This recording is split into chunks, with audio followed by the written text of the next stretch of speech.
Let f is a relation from R to R be defined as f of x is equal to x cube plus 3x plus 1. g be the inverse function of f then the value of g dash 5 is.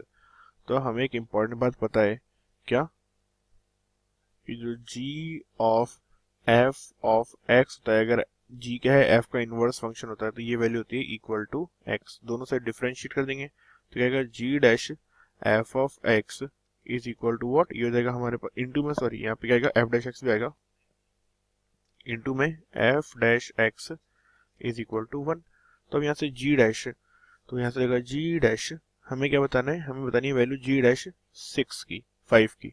तो g dash 5 की meaning क्या होगा कि यहाँ पे fx की value क्या होनी चाहिए, fx की वैल्यू होनी चाहिए इक्वल टू 5. और हमें पता ही अगर इनवर्स फंक्शन डिफाइन है तो 1 1 फंक्शन है तो इसकी वैल्यू 5 कब होगी fx की, when x is equal to 1. We can clearly see, तो x इज इक्वल टू 1 पे इसकी वैल्यू हो जाएगी कितनी, fx की 5 के इक्वल. तो g dash 5 is equal to what, ये हो जाएगा 1 अपॉन f डैश 1 हो जाएगा. अब f डैश 1 क्या हो जाएगा देखते हैं, तो ये वैल्यू होगी हमारे पास में 1 अपॉन f डैश x क्या हो जाएगा, सबसे पहले तो आएगा 3 टाइम्स ऑफ x स्क्वायर, फिर आएगा प्लस में व्हाट, प्लस में आ जाएगा हमारे पास में 3, ये हो गया f डैश x. अब x की वैल्यू यहाँ पुट कर देंगे तो वैल्यू क्या जाएगी, ये जाएगा 1 अपॉन 6. ओके, x की वैल्यू 1 पुट कर दी यहाँ पे.